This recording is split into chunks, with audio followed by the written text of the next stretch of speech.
الذي بيده مقاليد الفرج، والصلاة والسلام على صاحب الجبين الأبلج المبعوث بأقوم دين وأعظم منهج، صلوات ربي وسلامه عليه وعلى آله وأصحابه السرج. أما بعد، فأعوذ بالله من الشيطان الرجيم. لقد كان لكم في رسول الله أسوة حسنة. وقال الحق سبحانه وتعالى: قل إن كنتم تحبون الله فاتبعوني يحببكم الله ويغفر لكم ذنوبكم.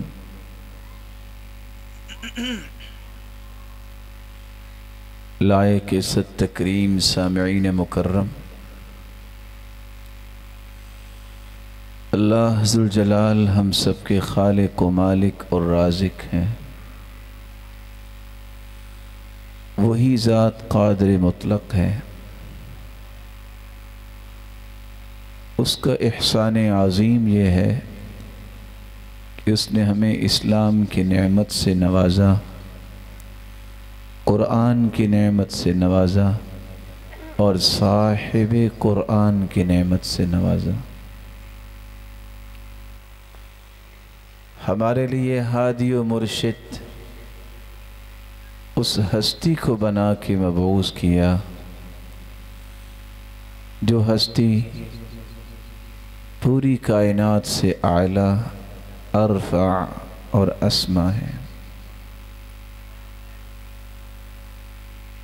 آج ہر شخص اپنے حقوق کی بات کرتا ہے۔ معاشرے کا ہر فرد جس کا یہ دعویٰ ہے کہ وہ مسلمان ہے، مومن ہے، اس کو یہ بات بھی یاد رہنی چاہیے کہ being a مسلم مجھ پر رسول اللہ صلی اللہ علیہ وسلم کے بھی کچھ حقوق ہیں۔ مجھے ہر وقت اپنے حقوق کا ہی رونا نہیں رونا چاہیے، بلکہ کچھ حقوق کی ادائیگی کو اپنی زندگی کا سکون اور تھیم بنانا چاہیے۔ اس ہستی سے محبت کرنا دنیا جہان کی سب سے بڑی نعمت ہے، بلکہ اس ہستی سے محبت اللہ ذوالجلال کا محبوب بننے کے مترادف ہیں، اور اس کے نتیجے میں زندگی کے سفر میں اگر کوئی کوتاہی ہو جائے، نوک پلک رہ جائے، تو رب تعالیٰ اس کے گناہوں کو صرف معاف نہیں کرتے بلکہ معافی کے ساتھ ساتھ ان گناہوں کو نیکیوں میں تبدیل فرما دیتے ہیں۔ آج کی اس پروقار مجلس میں آپ کی خدمت میں صرف 3 باتیں پیش کرنا چاہوں گا۔ پہلی بات، مسلمان ہونے کے ناطے میری محبت رسول اللہ صلی اللہ علیہ وسلم سے اگر ہے تو اس کا تقاضا کیا ہے، اور دوسری بات، اس ہستی کی سفارش اور شفاعت لینے کے لیے مجھے کیا کرنا ہے کہ میں شافی محشر کے نام سے ایک بہت خوبصورت اجتماع ہر سال کرتا ہوں، تو میری ذمہ داری کیا ہے۔